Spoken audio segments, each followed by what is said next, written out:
Assalamualaikum warahmatullahi wabarakatuh. Di sini saya akan membahas mengenai riset terkait popularitas YouTube dan podcast yang ada di Indonesia.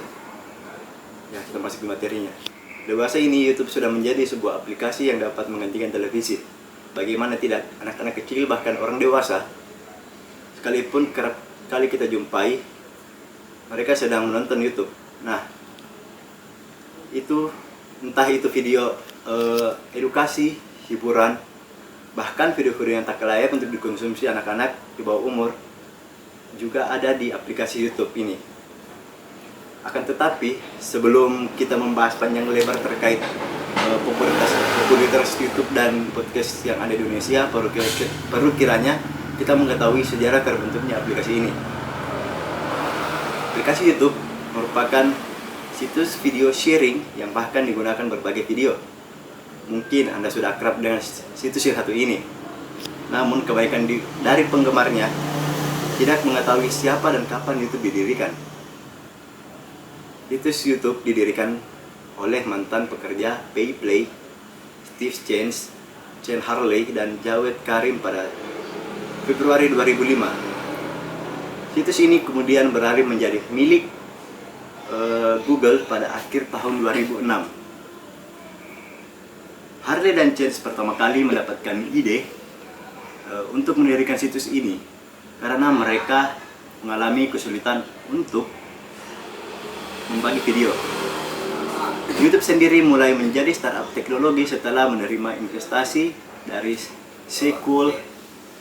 Sequoia Capital sebesar 11,5 juta US dollar.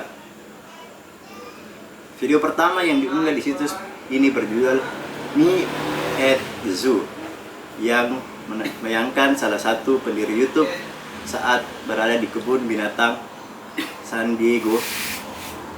Video ini diunggah pada 23 April 2005 dan masih dapat dilihat hingga saat ini. Saat ini pengguna internet dapat dengan mudah berbagi video, mulai situs YouTube dengan hanya membuat channel yang dapat diregistrasi secara gratis. Tidak hanya itu, YouTube mulai masuk ke babak pada musim tahun 2006. Pada tahun ini YouTube telah berhasil merangsek dan masuk di peringkat 5 web terpopuler dengan statistik pengguna video yang angkanya mencapai 65.000 per hari dan mampu menjaring 20 juta pengunjung setiap bulan dengan rincian 44% wanita dan 56% laki-laki yang mengunjungi situs YouTube tersebut. Namun Nielsen dan Net Ratings di tahun yang sama YouTube juga mengubah jalur perkembangan dan partnershipnya di bidang periklanan serta marketing bersama NBC. Seperti yang sudah kita ketahui tadi bahwa YouTube telah dibeli oleh Google.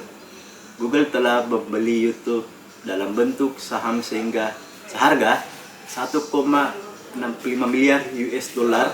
Dengan kejadian ini YouTube mempunyai titik sejarah baru dalam perkembangannya.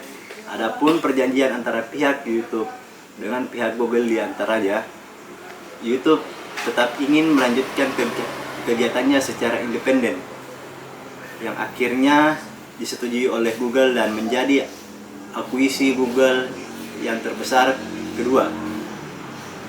Masih di tahun 2006, YouTube mendapatkan kesempatan untuk menjadi Person of the Year dari majalah Time serta dinobatkan sebagai produk terbaik nomor 9 dari 10 produk terbaik di majalah PC World YouTube. Dengan pencapaian yang diraih YouTube pada tahun 2006 tidak membuat YouTube merasa puas. Terbukti pada awal tahun 2007 YouTube memulai memberikan YouTube Award yang merupakan penghargaan kepada YouTube terbaik tahunan yang dinilai lewat vote pengguna. Selanjutnya, YouTube juga bekerjasama dengan CNN untuk bisa menayangkan debat presidensial di Amerika antara Republik dan Demokrat tepatnya pada tanggal 23 Juli dan 28 November 2007. CBS yang telah diberikan kebebasan untuk mengupload full length film eksklusif bioskop ataupun episode dari sebuah serial TV yang sebelumnya telah dilaksanakan oleh Hulu yang sudah terlebih dahulu menayangkan bahan-bahan tontonan dari Fox, NBC, serta Disney. YouTube tidak pernah berhenti mengembangkan dan melebarkan sayapnya.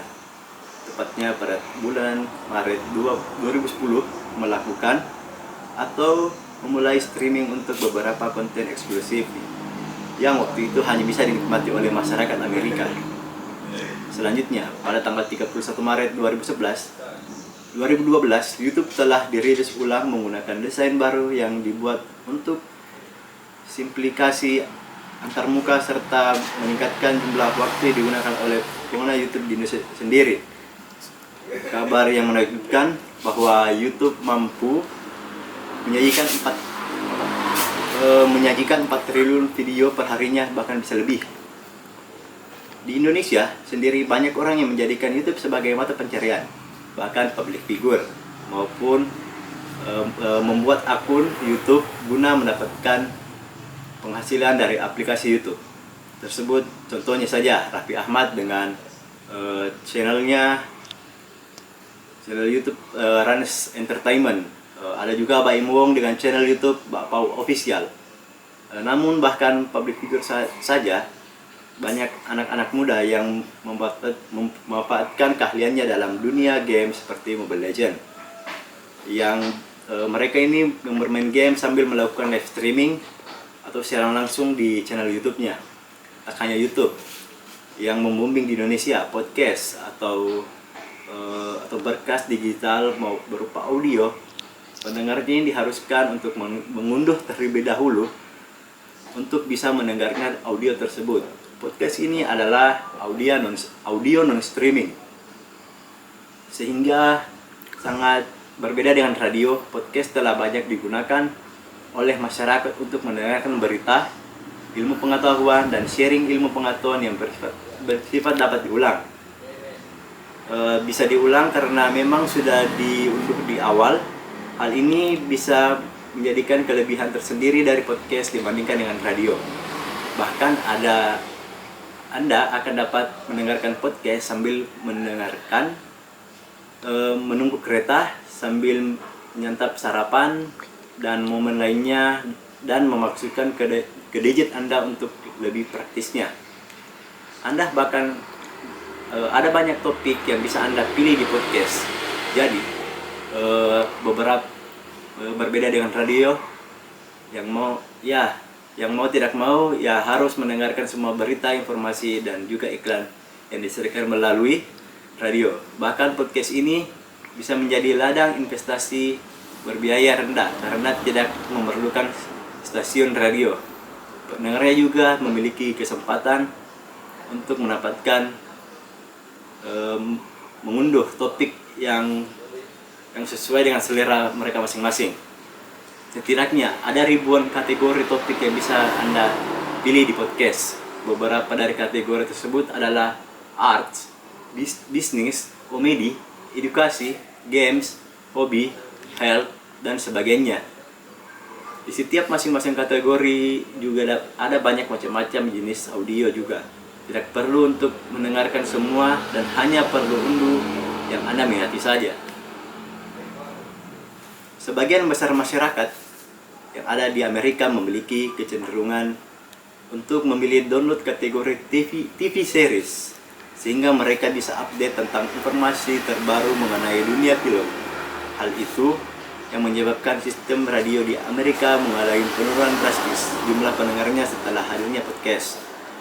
Sampai dengan saat ini, sebagai besar podcast masih disampaikan dalam bahasa Inggris. Hitung-hitung sekali Anda belajar listening dalam bahasa Inggris. Apabila Anda berniat untuk mendengarkan podcast dalam bahasa Indonesia, maka Anda bisa buka radio BBC Indonesia. Pada saat ini podcast juga digunakan oleh public figure dan sebagai macam komunitas di Indonesia dengan tema pembahasan yang seragam. Contohnya saja Soleh Solihun yang membahas tentang perjalanan band independen yang ada di Indonesia. Kemudian Tretan Muslim dan Coki Pardede dengan podcast yang biasa kita dengar, Majelis Lucu Indonesia.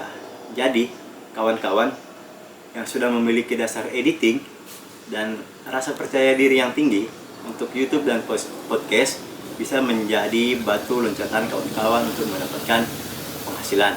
Jadi mungkin itu saya yang bisa saya sampaikan kepada teman-teman. Jangan berhenti hanya dengan menonton YouTube dan podcast, tapi harus dilengkapi dengan membaca buku yang banyak. Terima kasih.